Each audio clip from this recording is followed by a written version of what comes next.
একটি ছোট গ্রামে একটি অদ্ভুত ঘটনা ঘটল। গ্রামটির নাম ছিল রজনীপুর, যেখানে সবাই খুব শান্তিপূর্ণভাবে বাস করত। কিন্তু একদিন গ্রামে এক অদ্ভুত ঘটনা ঘটল, যা কেউ আগে কখনো দেখেনি। গ্রামের মাঝখানে একটি পুরনো গাছ ছিল, যার তলায় অনেক সময় গ্রামবাসীরা বসে গল্প করত। একদিন গ্রামবাসীরা দেখতে পায় যে গাছটির তলায় একটি ছোট্ট আলো জ্বলতে শুরু করেছে, যদিও সেখানে কোনো বৈদ্যুতিক ব্যবস্থা ছিল না। প্রথমে সবাই ভেবেছিল এটি কোনো অস্বাভাবিক ব্যাপার নয়, কিন্তু যখন আলোটা আরও উজ্জ্বল হয়ে উঠল, তখন তারা বুঝতে পারল কিছু অদ্ভুত হচ্ছে।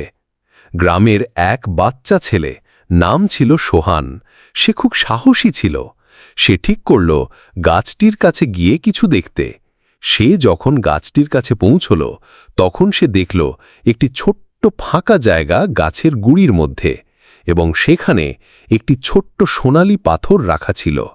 সোহান সেই পাথরটি হাতে তুলে নিল। হঠাৎ করেই তার সামনে একটি আলো ফুটে উঠল, এবং গাছের তলায় একটি বড় পাখি উঠতে শুরু করল।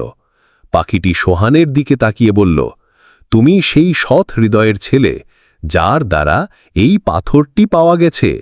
তোমার মন যদি ভালো থাকে, তবে এই পাথর তোমাকে বিশেষ ক্ষমতা দেবে। তবে তুমি যদি এর অপব্যবহার করো, তবে সবকিছু হারাবে। সোহান বুঝতে পারল এটি একটি অলৌকিক ঘটনা। সে পাথরটি নিজের কাছে রাখল, এবং অল্প সময়ের মধ্যে সে নানা ধরনের বিশেষ ক্ষমতা পেতে শুরু করল। সে যখন যা চেয়েছিল তা মনের ইচ্ছায় হয়ে যাচ্ছিল।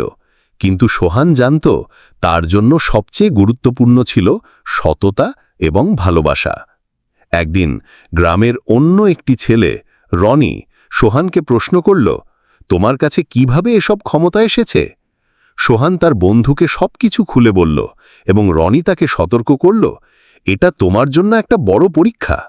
তোমার হৃদয় যদি সৎ থাকে, তবে তুমি সফল হবে, কিন্তু যদি তুমি ক্ষমতার অপব্যবহার করো, তবে তুমি সবকিছু হারাবে। সোহান রনির কথা মন দিয়ে শোনার পর সে সিদ্ধান্ত নিল তার ক্ষমতা শুধুমাত্র ভালো কাজের জন্য ব্যবহার করবে। সে গাছটির কাছে ফিরে গেল এবং সোনালি পাথরটি আবার গাছের তলায় রেখে দিল, যাতে অন্য কেউ এর অপব্যবহার না করতে পারে। এভাবেই সোহান জীবনে সত্যিকারের শক্তি খুঁজে পেল, সৎ মন এবং ভালো কাজের মধ্যে। সোহানের গল্পটি আজও রজনীপুর গ্রামে সবার মুখে মুখে ফেরে, যে সত্যিকারের অলৌকিক শক্তি হল মনুষ্যত্ব এবং সততার মধ্যে। মোরাল: সত্যি এবং ভালো কাজের মাধ্যমে অলৌকিক শক্তি পাওয়া যায়।